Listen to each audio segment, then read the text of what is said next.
I'm used to the climate. I think that if man ever found a place to live easy and happy, that Eden is on Puget Sound.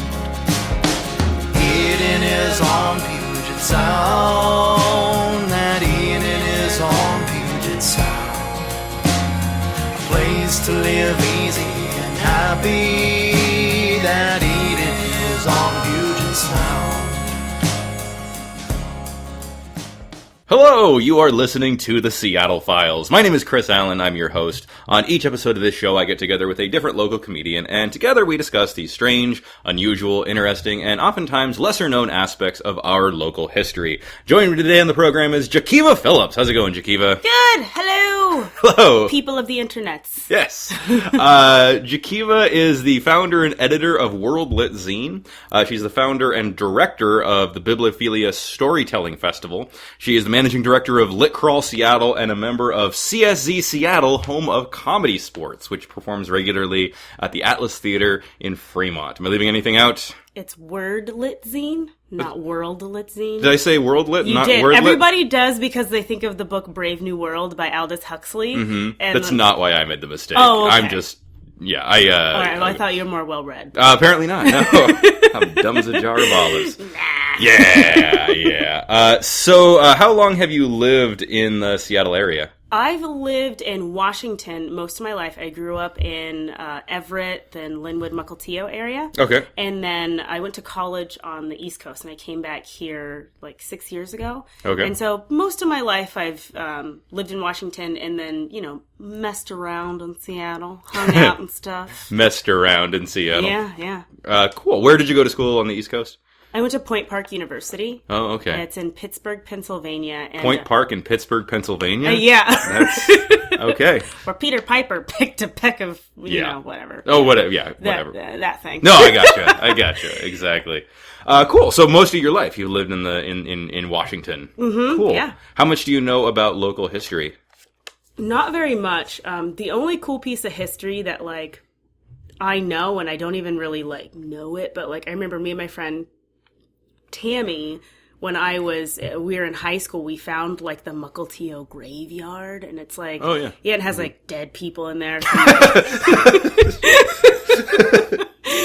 Okay. Believe it or not, they had dead people in the Is that graveyard. legal?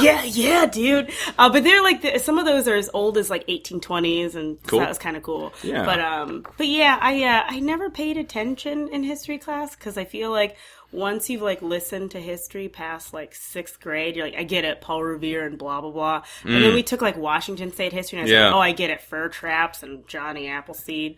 So I agree with your sentiment because I really hated the way that history was taught for the most part in school because it's all just noble men doing noble things for noble reasons. Yeah, and then those noblemen kind of did some shady stuff too. It's all pretty fucked up. Yeah, but all it is people trying to kill each other and get ahead. But really, because it's so sanitized and I hated history in when I was growing up for sure. Yeah. Super boring. I always want to know the history of really cool stuff. Yeah. Like witches in America. Okay. Which is that's what when I'd go to the library. I was a very weird kid when I went to the library. I got Wiccan books, DVDs of Queer as Folk, and comic books. That was what I went and got at the library all the time. And tarot things because I wanted to just be a cool witch. And I thought two guys making out was kind of hot, so. Okay. That explains the Queer as Folk. Yeah, no, I got you. Cool, excellent. And you have no idea what we're going to be talking about today, correct? No, I have no idea. I'm super excited Excellent. because I know that you're kind of a history buff, so I know that you'll actually teach me something I want to know. Okay, well, we'll find out. We'll see. Okay. We'll see. Let's go ahead and get started then. Billy Gohl was born February 6th, 1873 in Billy Joel or Billy Gohl? Billy Gohl. Okay, I thought it was the World Lit word. No. Okay, that would be, Billy, G-O-H-L. Billy Gohl. Okay. Billy Gohl was born February 6th, 1873 in Germany. At a young age, he was accused of murder. forcing him to flee the country. How old is he? He was very young. I think he was a teenager. We don't know a whole lot about his early life, but yeah, he was accused of murder, and he fled the country, and he spent some time in Australia before being one of the 100,000 people to head to the Klondike gold rush in 1897. Okay. So the gold is discovered in the Yukon Territory of Canada. 100,000 people go up there. He goes up there with them. So a young German murderer out finding his adventure. His mining partner died in an accident, but Gohl is believed to have killed him as well. So we're not sure if it was an accident or if he actually killed his mining partner. Oh, he did it. Probably. Yeah. He probably killed him, yeah. He also resorted to cannibalism while stuck in a blizzard during the gold rush. So he's... Is he the Leatherface of the Pacific Northwest? Pretty much. Okay. Yeah, no, we're getting there, but yeah, from Alaska, he ventured to San Francisco, where he joined the Sailors Union of the Pacific. The words of the union founder, Andrew Furuseth, describe the organization well. Quote, "You can put me in jail, but you cannot give me narrower quarters than as a seaman I have always had. You cannot give me coarser food than I have always eaten, and you cannot make me lonelier than I have always been." So not a great tagline to recruit people. But, yeah, that's, so he's joining the Union Pacific Sailors Union. And... The Union Pacific Sailors Union? Well, the Union of the Pacific. Sailors Union of the Pacific. Oh, okay. I worded that poorly. I started mid-clause, went through the clause, and then circled back around. So the Sailors Union of the Pacific. Okay. So he's a union guy. With the worst tagline With ever. the worst tagline, and bad PR. That's like back in the day when people were setting sail for like the Americas. It's like, what would their tagline be? Scurvy and certain death. Yeah, exactly. Like just as bad. Gohl found out a ship in San Francisco Bay was occupied by a crew of non-union sailors, and he set a plan in motion with the blessing of the union. He claimed to be a friend of one of the crewmen and snuck aboard the ship.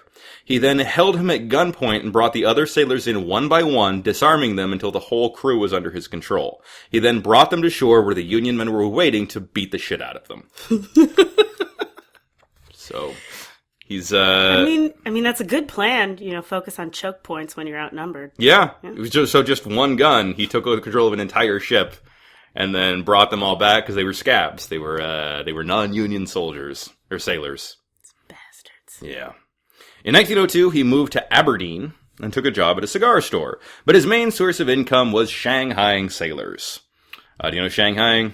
So just the same thing, right? You just, beat them up and steal the shit? You get them to work on a ship by illegal and illicit means. There's a whole episode on shanghaiing, listener, if you want to check that out. But it's basically any way that you can get someone onto a ship, forge their name on the manifest, send them out to sea, and then they're in the middle of the ocean and they have no choice but to work.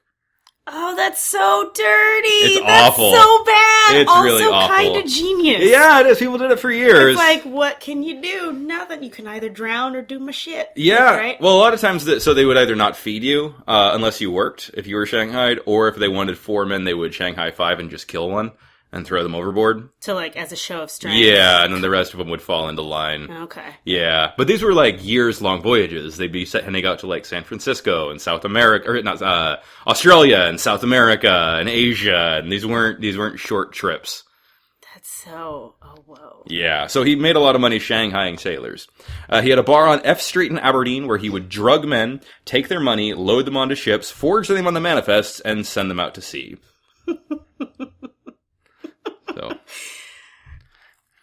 Billy became involved with a young dancer named Bessie Hager. According to a witness to their courtship, quote, "Billy got mean drunk one night and got fresh. She landed one on his chin that knocked him down, and she kicked him in the ribs. Billy admired her courage. He liked the kind of rough-and-tumble courtship, and shortly after they got married." So he's kind of into a woman that can beat the shit out of him? Yeah, so she basically clocked him, and he and said, then it was "Ooh, ooh my! Oh, this is, be still my heart. She kicked me in the ribs." The two were wed May 16th, 1905. Gohl liked to drink, and he liked to talk. He was open about his exploit and his penchants for violence, but these were violent times, and no one knew the true extent of his depravity. He admitted to criminal undertakings, but not to actual murder. He said, "Yeah, I rob people, I Shanghai people, but I don't kill anyone." Yeah, sure. You don't believe him? No, dude. This is the same dude who, ate people.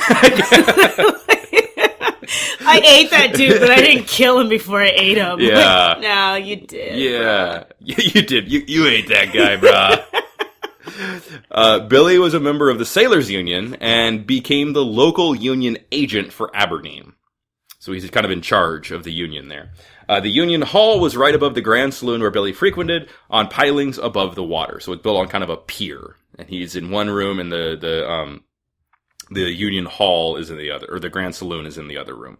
He seemed like an ideal union leader. He was 6'2". Wait, this guy seemed like an ideal union leader. Me and my wife love each other because we beat the shit out of each other. I eat dudes. I Shanghai other dudes. I chloroform people. Perfect man for this. To an outsider, he seemed. Okay. He was over 6'2", tough, thick-necked, with a shaved head and a mustache that made him an intimidating presence, which made him seem like an ideal union leader. I mean, when you read his resume like that, he does not necessarily seem like the best man for the job, but probably, maybe not, maybe the worst. June 2nd, 1906, Gohl and 16 armed men boarded the ship Waterboy. Bad name for a ship, gonna say, which was crewed by non-union men. The captain ordered them off the ship, and 150 shots were fired, killing one person. Billy was convicted of piracy. Wait, did they shoot one person 150 times? 150. Because that is like it's bad overkill. Aim. It's bad aim. It's stormtrooper aim, is what that is. No, they shot 150 shots were fired in this chaos, but only one person was killed. Okay. On either side. So it's like a miracle then. Yeah, so it's good.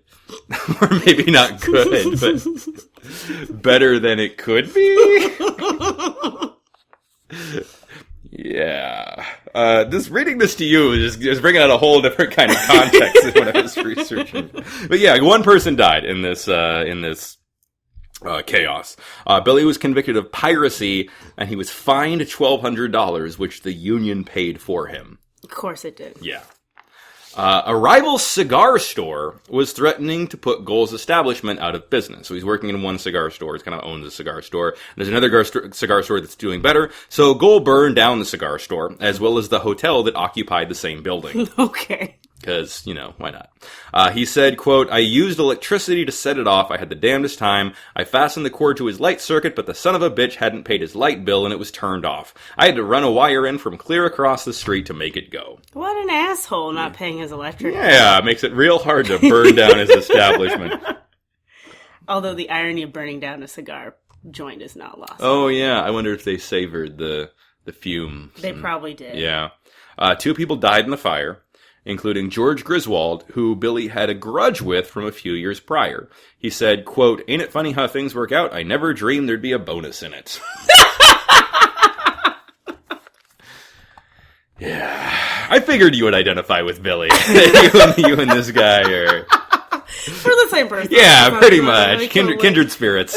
Kindred spirits. So wait, did the guy who worked, did he work there, or was it like a quote-unquote bonus where like he probably whacked the guy in the head, drug him in the building, and then set it on fire? It was like, oh, it's just a coinky-dink. No, he didn't know the guy was in the hotel. He wanted to burn down the cigar store, so he burned down the cigar store, but it was in the bottom floor of the hotel. And so the hotel went up, and he didn't know that this guy was going to die as well. But when it happened, he said, hey, great, I'm glad that guy's dead. Oh, all right. I did not anticipate him dying, but cool. So another miracle. Another miracle. This story is full of miracles. On June 11th, 1909, Billy burned down the Grays Harbor Ship Chandlery, the manager of which he was on the outs with. The body of a lumber buyer was found floating in the Wishkah River. It is believed Billy killed and robbed him after seeing him in a brothel and realizing he had a large amount of money Billy could steal. So he's just killing people, robbing them, burning down places. Seems like his MO. Yeah, that's pretty much what he's into. A non-union sailor was found on F Street with a bullet in his head. Gohl said, quote, I shot the son of a bitch from my office with my Winchester. I bet that scab won't cross me again. So he's just shooting people outside of his window, from his window now. Like how some people shoot at birds, like he just shoots people. Yeah, exactly. Wow. Mm-hmm. Do you shoot at birds from your window? I mean, if I had a gun, I'd probably shoot a couple pigeons. Okay, fair enough. Because, have you noticed lately how there's just so much more pigeon poop on the ground? I feel like, really? Okay. I've been doing a survey over the past, 3 years where I take pictures of pigeon poop. Okay, well, we're going to abandon this story for a second because I need to know more about this. No, but I was like, okay, I can't be crazy, so I took a Okay, well, let's not make assumptions just yet. No, I'm not. I'm a scientist, thank you. Okay. This is the scientific method at work. So, I used the same street corner, and I've lived in Belltown for almost 3 years now, so I always take, photographs during the summertime. Okay. And then I've noticed that there's just significantly more pigeon poop on this little strip of ground. Okay. And so I think that there are more pigeons. So long story short, if people started shooting pigeons more, there would be less pigeon poop. That's my scientific theory. Are you familiar with Chairman Mao's kill birds strategy? No. Like the Chairman Mao? The Chairman Mao, yeah. In China, because the estimate was that birds would eat large amounts of grain. And so he put down there was a proclamation, kill birds. Killing birds is a patriotic thing. And the insect population grew insanely out of control, and it backfired big time. Well, then just spray pesticides all over all the food. Nothing bad can come of it. Nothing bad can come of it. No, that is the step you need to take. Have you correlated or cross-referenced the amount of poop on the ground with the most recent rain? Maybe that the rain washes it away, and maybe it's the sampling that you're taking. If you compared it to when it was raining, it might be that because this year we had a much drier year, it's not more birds, but just that it hasn't. Damn you. Back to the old drawing board. Billy was arrested for stealing 2 car blankets. So he's killing people left and right. But Johnny Law comes down and arrests him for stealing car blankets. But an associate, Charles Hadberg, would tell authorities that he had purchased the blankets and give them to Gohl as a gift. So he's killing people. Nobody seems to care. Yeah. But he allegedly steals 2 car blankets, and the guy says, no, I gave those to him. So, yeah. And he gets 2 blankets. Say what? I said, he murders people and he just gets 2 blankets. Yeah, right. Things are really looking... This guy gets everything. Yeah, things are going well for him. As the Union agent, many sailors would come into port and ask Gohl to safeguard their valuables. As Aberdeen had a reputation for being a rough place where robberies were common, Gohl would agree and bring them into his office, open his safe, and have them put their pay and possessions into the safe. He would then hit them over the head with a belaying pin, hard enough to render them unconscious, and dump their body through the trapdoor into the waters below. Oh my god. Yeah. Isn't that what, what's-his-face did? The lady killer guy, Ted Bundy, didn't he run around just slap women in the head with a bat and then just kill them and shit? He did a lot of things. I'm not sure. He would chloroform people. I know that he would go to Green Lake, and he would go to other places in his little V-dub bug, gold V-dub bug, and say, hey, can you help me load this thing into my car? Can you help me load this boat into my car? And they would say, sure. And he would just grab them, throw them in the car, take them out to Tyler Mountain and kill them out there, just outside Issaquah. Do you think that Bundy read a little bit up on our friend Billy over here? Maybe. I don't know. I'm sure Ted Bundy had a fascination with serial killers. Yeah. Well, I'm just saying between the chloroform and hitting people on the head. Yeah. This is, I think Billy was much more motivated by profit, and Ted Bundy was motivated by being Ted Bundy. And just being a fucking crazy psychopath. Well, yeah, even though you're different, but if you can use the same methods, right? But that's the true. End result is different. Yeah. I don't know. I'm not sure. I mean, it's possible that Ted Bundy read about this and was like, oh, let me take some notes on this and see if I can, but I would say that they were far enough apart in time and in motives to render the differences. Okay. They were both crazy murderers. Okay. Though. Fair enough. I just want to picture Billy Gohl with his little highlighter. Or Ted Bundy with his highlighter. Just highlighting all these methods of Billy Gohl. Well, he was very well read. See? So, yeah. You never know. That's how he escaped once. He was standing trial, and they let him work in the law library by himself, working on his own case. Mm-hmm. And so he kicked out the window jumped out because he was so well-read and he was so charming, and so they let him work by himself, and yeah, he escaped. Did Billy Gohl ever escape from anything? Oh, we'll find out. Ooh, okay. And no. You didn't have to wait that long to find out. So trapdoors were common as they would be used to dispose of trash. So they would just open up. It's the early 1900s. They're just throwing trash in the river, letting it float out into the bay, and then go out to sea. Some of the men died upon the initial impact when he hit them over the head, and some were alive when they hit the water and drowned. Oh, gosh. Yeah, it's no. gruesome. The bodies would be carried by the flow of the Wishkah River into the harbor. After doing this to an unknown number of sailors, he started leaving a rowboat and later a motorboat under the trapdoor so that he could transport the body to the harbor himself and not risk it being discovered so close to his establishment. So he would just dump it, and the body would just float under the momentum of the river away. He wouldn't even try to bother doing anything about it. He would just dump it under and then be like, the tide will take care of it. Yeah, not my problem If anymore. somebody sees it floating out from under his building, they're going to get suspicious. Yeah, but he was just trusting that wouldn't happen. Another miracle. God damn, Jekeva. Oh, boy. The corpses were discovered in the harbor, but no one knew who the perpetrator or perpetrators were. During the time Gohl operated in the area, 124 bodies were found. 124. One winter, dead men were found in the water an average of 10 a month. Ugh. Yeah, Aberdeen started being called Hellhole of the Pacific and the Port of Missing Men. Ooh, that's really good, though. The Port of Missing Men. Yeah. Oh, Francis, we have to go to Brimerton. Oh, we can't. It's the portal of missing men. The portal of missing men? Brimerton? Isn't that what you said? Aberdeen. Yeah, same thing. Yeah. If it's not Seattle, I don't know. Okay. All right. Fair enough. No, it's the port of Aberdeen is the port of missing men. Yes. Ooh, I'm going to tell that to all my friends and seem so smart. Yeah, that's the whole idea behind this podcast. I can bring that up at a party. Or when I'm walking around downtown, say, that building, let me tell you a story. I mean, I think that'd be dope. Yeah. I should do that on dates now. Yeah, trust me, it doesn't go well.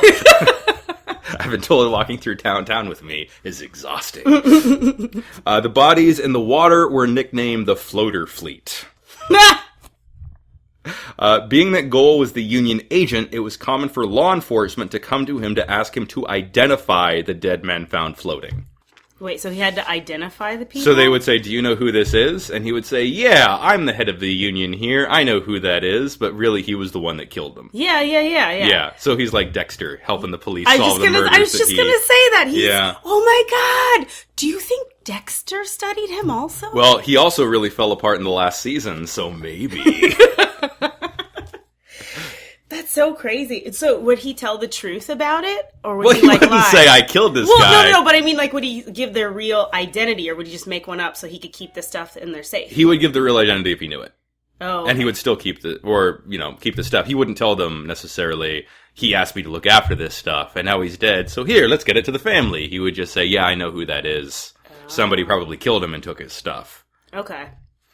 He would use the money to pay. He would use union money to pay for the funeral and contact the union to tell them he was forwarding the remainder of the victims' pay to their families. However, since he was the only one who knew how much the sailor was owed, he would keep some for himself. So he's like a diabolical genius. Like I hate this guy, but at the same time, I'm like, you kind of got this situation on lock. Yeah.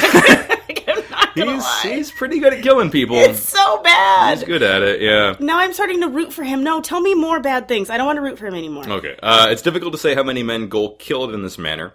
It was likely he was not responsible for all the dead men found in the water. Aberdeen was a notoriously violent town, and many of the men who went missing probably abandoned ship in order to immigrate to the United States and fled the area as soon as they had the opportunity.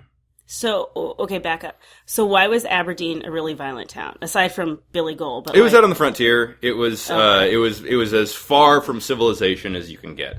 There's a great book by Murray Morgan called The Last Wilderness about the Olympic Peninsula and how it was just this bonkers fucking place because it was the farthest you can get from anywhere in the late 1800s, early 1900s, and so it's a super violent town. Like a lot of the frontier was violent, but Aberdeen is just cranked up to 11. Wow. Okay. George Dean was appointed as chief of the Aberdeen Police Department. He was only 27 years old. Dean was appointed by Mayor Sam Benn, who ran for office on the platform of cleaning up the town, the highest priority being solving the many open murder cases. Benn had raised $10,000 from local merchants to fund his investigation in order to keep public money out of it and keep the public from finding out what he was doing. So he has got this like secret slush fund that he's going to use to hunt down the killer. Ooh. Yeah. Oh, I really want to make this into a movie. Chris Allen, let's make this into a movie. Okay, sounds good. Okay. Who plays Billy? Tom Hardy. Okay, yeah, no, I'm in. We can get Tom Hardy. Yeah, totally. Okay. In this fictional situation, yeah. But wouldn't he be so good? That is a really good, yeah. Tom great. Hardy, if you're listening. And he is. Tom Hardy's a really big fan of this show. I think he probably would be. He strikes me as a person who has lots of books on his shelves. Yeah, probably. Okay. Mm-hmm. So Tom Hardy was a suspect, or Gohl was a suspect, and the $10,000 was going to be used as bait. George Dean asked Gohl to come down to the funeral home and identify a body. Gohl said it was Otto Kurtz, a sailor from Görlitz, Germany, who had stopped by the Union Hall recently to pay his bills. George Dean knew Otto Kurtz was the name carved into the man's watch. So they find this body. There's the name Otto Hertz carved into the watch. Yeah. They say, Billy, can you please identify this body? And he says, that's Otto Kurtz. Dean knew, though, that Gohl was lying because he knew the man. He knew who the man was. He had an encounter with him years before and knew that his real name was Rudolf Alterman. Oh, so did they plant the watch on? The watch was already there. Okay. But he now knows that Billy had seen the watch beforehand. Oh, and now thinks that his name is Otto Kurtz. So how does that make him guilty, though? Well, Dean contacted Görlitz, Germany, and was informed Otto Kurtz was the name of a watchmaker who was very much alive and had sold the watch to Rudolf Alterman. Okay. So they know that he's lying. Okay. He knows that he knew who this guy was.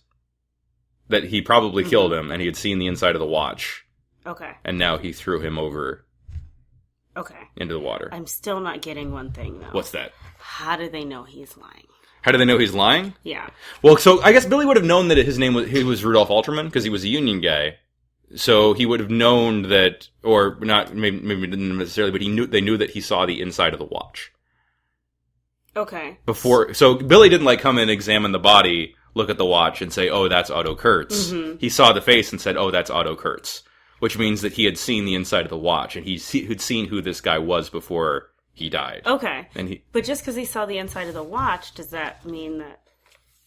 I guess the whole inside of the watch thing. It's is that how we killed him? I mean, obviously not, but well, it wasn't enough to prove. Yeah, that that's what killed I'm saying. Him. Yeah. Okay, all right, okay. So I'm not yeah. crazy. Okay. No, maybe, but so Dean the pigeon thing. Yeah, it's a little crazy. Pigeon thing. Dean knew that Gohl had seen the man's watch and lied about his name, but neither was enough to prove he had murdered him. Oh, okay. So he knew that he knew who he'd seen this guy before. He'd seen the inside of the watch. He's now saying he's this guy, but that's not enough to prove that he killed him. Okay, gotcha. So Dean decided to pull back, but keep his eye on Gohl.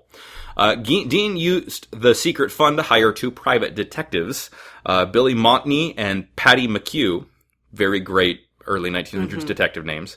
They managed to become Gohl's drinking buddies and would brag about their own exploits in order to get Gohl to loosen up about his. So Gohl bragged about leaving 4 scab sailors on Moon Island off Hoquiam at low tide. When the tide comes in, the whole island is covered in water. He then rowed out and watched the tide come in and the men drown. That's fucked up. That's super fucked up. That's real fucked up. Yeah. He said, quote, "I rowed away and I could hear them yelling and splashing about as the water came up over the ground. I had a big laugh for all of them that had told me they couldn't swim. They got what was coming to them, the dirty scabs."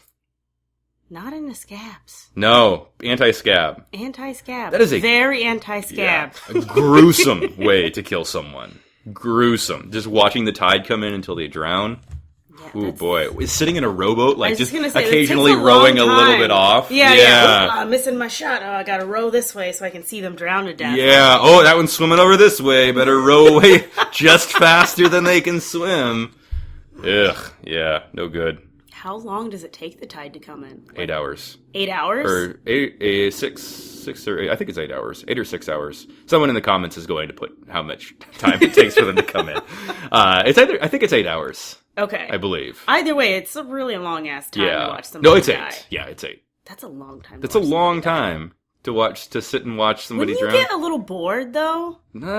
I think I would get super bored. They did not have HBO back then, so... I mean, still, though, it's like when people always say, like, oh, tantric sex. I'd be like, I get really bored having sex for 8 hours. I'd be like, I get it. We've done everything. I think it'd be the same thing. Quite a tangent. But... no, but... This is exactly why I think you are probably a secret serial killer. It's like watching someone die and having sex. Basically the same thing, right? Same thing. So, same that's thing. why. No, but it would be like a similar concept. Like after a while, it's like, how much can somebody scream before you'd be like, all right, I get it. You're screaming and you're terrified. I don't know if it's like your favorite thing to do. I mean, I love Game of Thrones, but no, actually, I could watch Game of Thrones. You could watch Game of Thrones. All right, okay, I understand now. I understand now. Yeah. Exactly. It's like binge watching TV. Yeah, exactly. It's like they didn't have this was their HBO. Watching people drown. They had a confession and confirmed the sailors in question had in fact gone missing, but the bodies were never found, which made it impossible to prove Gohl had in fact done what he had claimed. A.W. Andy Jacobson was a friend of Gohl's who came into Dean's office one night to turn him in. A Swedish immigrant, he had a thick accent, and he said, quote, I tell you something Billy Gohl just told me. Billy and me are good friends, but he killed my little dog. He told me he killed a sailor and kept his money. I think he told the truth. He said he sent the sap out to sit on a post on the dock and watch for a boat to come in. Then, when it was just about dark, Billy went out to the back window and picked him off with a rifle. Said he plugged him in the head and he fell into the bay like a chunk of wet lead. He waited until the whistles were blowing so no one could hear the shot. He left $200 with Billy for safekeeping. That's why he shot the sailor. That son of a bitch. Yeah, no good. Although I like... Is it really written on your paper that the guy said he killed my dog, quote unquote? Can you say that again, but in an accent? No. So he killed my little dog. He killed my little dog. Well, you don't mess with people's dogs. It's Swedish. So could you do it with a Swedish accent? He killed my little dog. Not even close. Oh, that's the same thing. Swedish, Italian, yeah. Thing. He killed my dog. Sex and murder, same thing. Yeah. Oh boy. Oh no. Yeah. Which is the thing that, he kills the dog and suddenly we're like, oh, he can't kill a dog, even though he's done some pretty horrible things up until this point. It's just like in every movie, right? It's like, oh yeah, the guy's all right, or like, somebody's redeemable until they kill the dog or the cat, and then it's like over with. This is the worst person ever. Yeah. But you watch him eating a steak and it's fine. Hypocritical much. Dean investigated the area and concluded it was likely things had transpired exactly as the man had said. The private investigators were getting more information in the form of drunken boasts from Gohl. He said he and 2 associates had broken into the home of an immigrant family, robbed them, killed their cattle, and raped their daughter. Yeah. McHugh relayed this to Chief Dean, who went to investigate. Billy knew someone was leaking information to the police. Wait, I have a question. Yes. Where's his wife in all this? She's at home. Does she know all this shit is happening? She probably suspects something is happening, but I doubt she knows the full extent of what's going on. Okay. I mean, she knows who she married. Well, yeah. To an extent. Yeah. Right. But yeah, she is not. She's not entirely complicit in this, but kind of. She knows something's going on. Kind of like how mob wives are like, you know who you married. Yeah. You might not know that, like, he like waded some guy in the river or whatever, but he's up to some shit. Okay, yeah. all right. Billy knew someone was leaking information to the police and killed several of his closest friends. What you got to do? John Klingenberg, one of the friends who it was believed he murdered, was not dead, but merely fled, terrified of Gohl. Dean wired the ship he was on and requested the captain hold him in custody and return him to Gray's Harbor. The body of Gohl's associate Charles Hadberg was found with 2 bullet wounds in his head. They were certain Gohl had committed the murder. He confronted him at the Union Hall and brought him in. He was held without bail, and with Gohl safely behind bars, the citizens of Aberdeen who knew of his deeds but were afraid to come forward came in and accused him of many other crimes, including burglary, smuggling, arson, theft, cattle rustling, and dozens of other murders. What's cattle rustling? Stealing cattle. Oh. Yeah. Okay. But, like, rustling it. You don't just steal it. No, you rustle that cattle, yeah.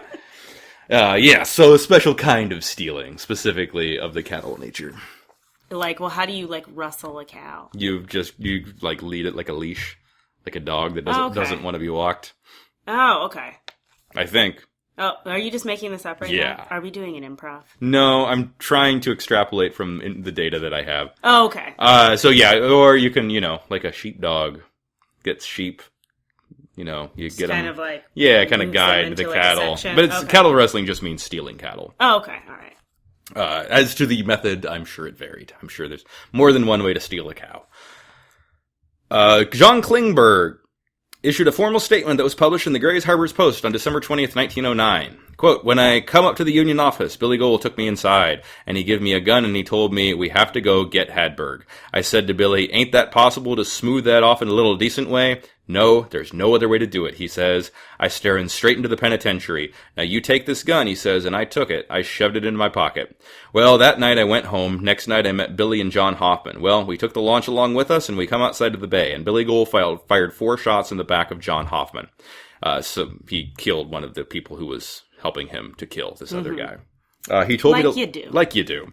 One thing I've really learned from researching murders is if 2 people team up to kill a third person, the odds are good that one of those killers is going to kill the other killer. Yeah. Real high. Yeah. Real high. Of course. Well, it's just one of those things. It's like leave no trail behind, right? So it's like... Leave nothing but footprints, kill nothing but time, murder people alone. Fingerprints. Yeah, but no, it's like, it's obvious. Like, that's why I always think, like, the whole idea of, like, a murder pack or a group of murderers or whatever, it's like, it never lasts. Like, that's why, like, mobs and things, like, always, like, fall in on themselves, because when you have a bunch of backstabbing people... Yeah, they're going to stab each other in the back. Yeah, it's like, at a certain point, loyalty means nothing. Yeah. It's all about you. When you're about to get killed, suddenly...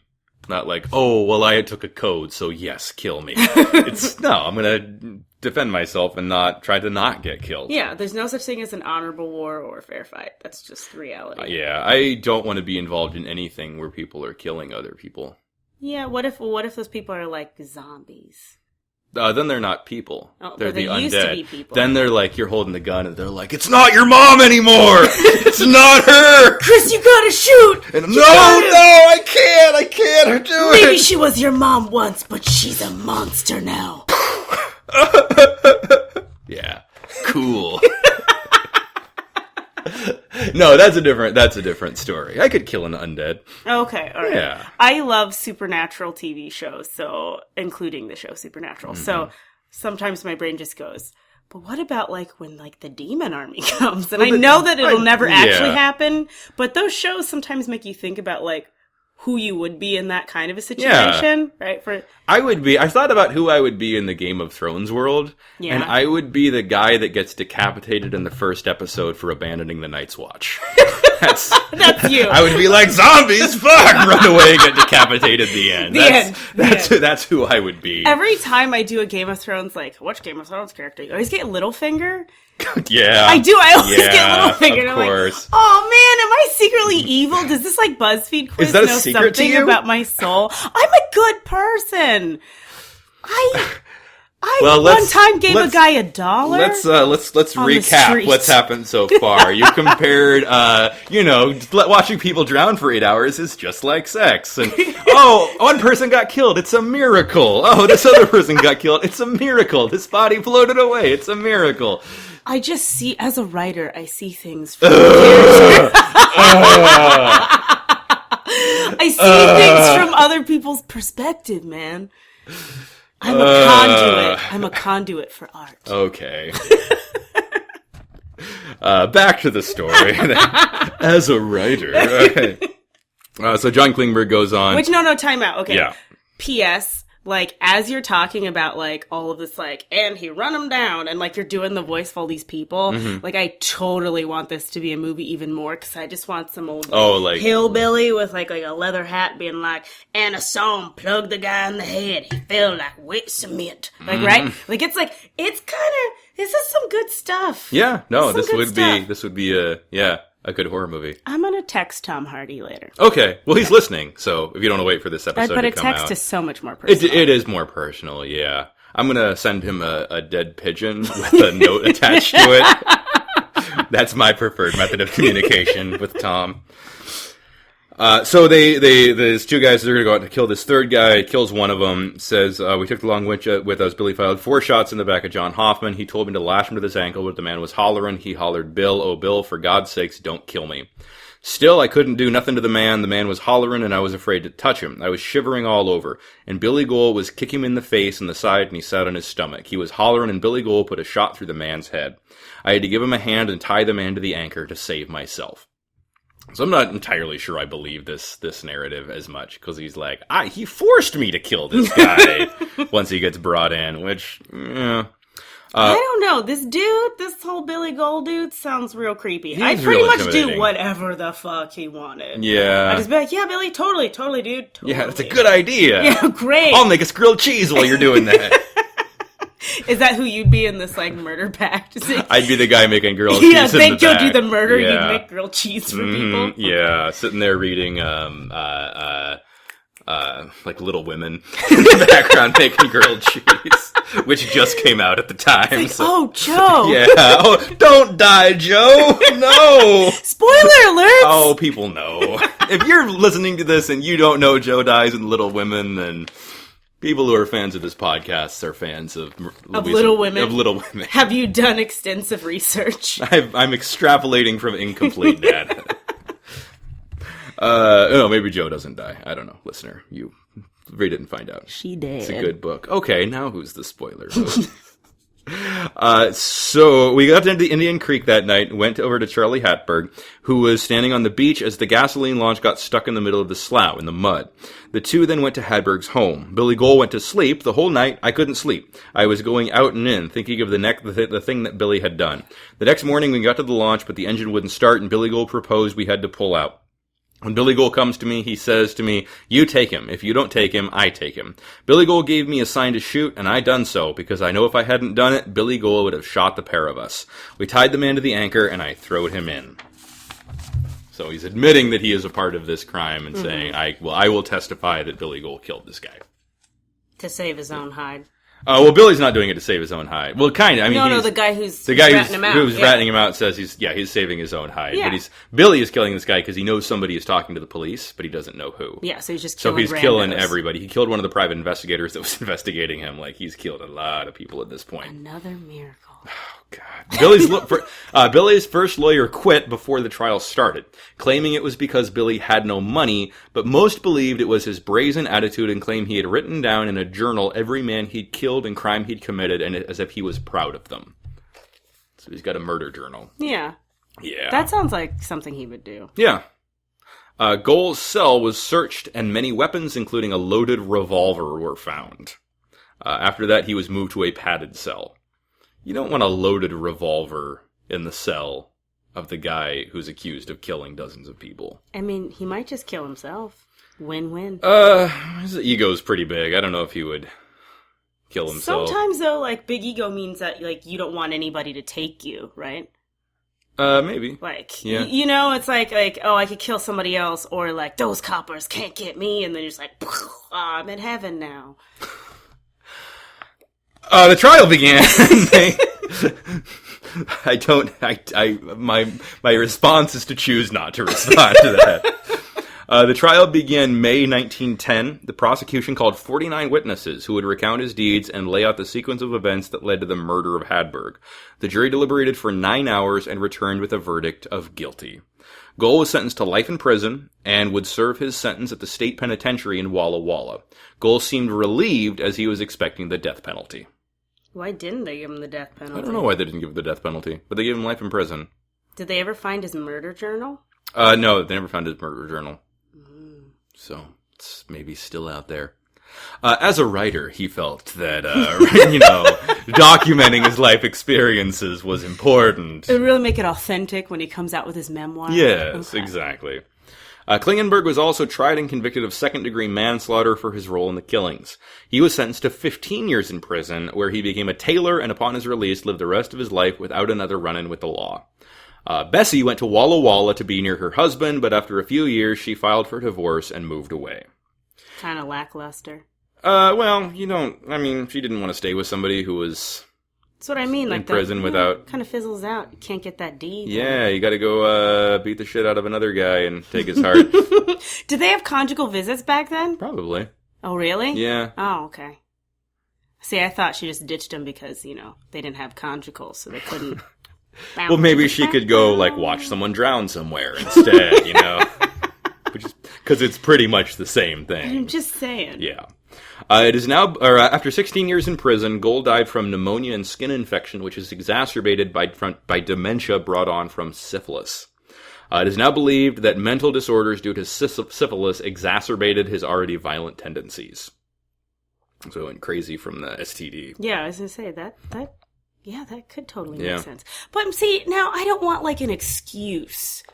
For how he is the way that he is. It's as a writer, I would never, write that into the story, because then that would just, then it just means that everything that he's ever done is the syphilis made him do it, right? Yeah, but, this is life. I know, but what I'm saying is that it seems like bad writing. It does, now. Okay. Yeah, I see what you mean. But it would explain that. It might not excuse it, but it would add to why he... did what he did. I get that. Part of me doesn't want an explanation, though. I kind of want him to be this, larger than life, more evil than you can imagine evil to be person who, slips through the cracks of history. Okay. As opposed to, syphilis boy. No, he had syphilis. It is unknown how many people Gohl killed in his life, but its estimates are as high as 200. If Gohl is responsible for half the bodies on the floater fleet, it would make him one of the most prolific serial killers in American history. And if he had killed 200, that would make him the most prolific. Wow. One of the books that I read on this said that if he was responsible for half, he would make him the most prolific. But since then, we've had more prolific serial killers. Like who? Than that. The Green River Killer. He was convicted of 49 counts. He confessed to 71, but it's believed he killed a little over 90. Really? Yeah. Oh, wow. Yep, Gary Ridgway. Or as his coworkers called him, Green River Gary. Today in Aberdeen, there is a restaurant called Billy's Bar and Grill named after Billy Gohl. And he gets a restaurant named after him? It is located at 322 East Heron Street and bills itself as a family restaurant, but is open about its namesake and features pictures of Billy Gohl on its social media. Oh my god. Ooh, we should look up pictures of this guy. I want to see what he looks like. He looks like Tom Hardy. Does he really? A little bit, yeah. Shaved head, mustache. He kind of does look like Tom Hardy. Tough-looking guy. Like what Tom Hardy would look like in the past, and if he was, old. Yeah. Okay. Yep. So, good choice on casting. Billy Gohl as Tom Hardy. And that's the story of who may be the most prolific serial killer in American history. I can't believe this guy got, he murdered, let's just call it what it is. He murdered 200 people. Yeah, probably. And he gets all the gold doubloons he can want. Mm-hmm. He got to eat people. Which is on my bucket list. And he gets a freaking restaurant named after him. Whoa. What? That's on your bucket list? Don't judge me. I'm not judging you. I'm judging you, but okay, that's interesting. No, it's not on my real bucket list. Although I have 3 different kinds of bucket lists. I have a I want to go to France bucket list, like everybody has. And then I have my vigilante bucket list where I get a roundhouse kick a stranger and make a citizen's arrest. Okay. Yeah. And then I have my And you're catching the pigeon poop bucket list. And then I have my alternate reality, what would you who would you be in the zombie apocalypse bucket list? Mm-hmm. And in that one, I want to I want to make a self-sacrifice where I blow up a building, but a building to save my friends. Like, you know, like my friends are like, Jekeva, you're injured and you can't walk. And I'd be like, I know. And then they're like, we have to get to this place. And then I just like blow up the building to like save them. With you in it? Yeah, but then I don't actually die. But then you come back like a year later, but you've got like a cool eye patch and like a robot leg. And you're come with me out of nowhere when things look hopeless for them. No, I'm a ghost and I can talk to them through the veil. Oh, okay. Yeah. That makes a lot more sense. I get way more cool powers than if I was just cyborg girl. Okay. Yeah. Cool. Billy Gohl. What is the name of this movie going to be? Oh my god. Can it be like the Ghoul? Gohl! His nickname was the Ghoul of Gray's Harbor. The Ghoul of Gray's Harbor? Yeah. Okay. Ghoul of Gray's Harbor or the Port of Missing Men. Yeah, the Port of Missing Men. Ghoul of Gray's Harbor, Port of Missing Men. Or that'll be the name of the sequel. Okay. Ghoul of Gray's Harbor and then Ghoul of Gray's Harbor, Port of Missing Men. Okay, what's the trilogy? And then Ghoul of Gray's Harbor, Port of Call, New Orleans is the last one. That's the last one? Yeah. It doesn't sound as dramatic. No, it's not. It's already a movie. It's gotta be something like, okay. It's gotta be something real dramatic. The Stabbening. That sounds like M. Night Shyamalan's newest movie. The knives are stabbing each other. Yeah, exactly. The knives have come to life. That's the twist. What a twist. These people weren't killing each other. The knives were doing the killing. All right, well, thank you for listening to the Seattle Files. Thank you so much, Jekeva, for being here. Thank you. If you have a topic suggestion that you would like to hear an episode about, shoot me an email at theseattlefiles@gmail.com. Like us on Facebook, subscribe and rate the show in iTunes, and to become a supporter of the Seattle Files, go to patreon.com/theseattlefiles. Thanks for listening. Be back next Tuesday with a new episode. Tuesday with a new episode. Tuesday with a new episode. Tuesday with a new episode. Tuesday with a new episode. Tuesday with a new episode.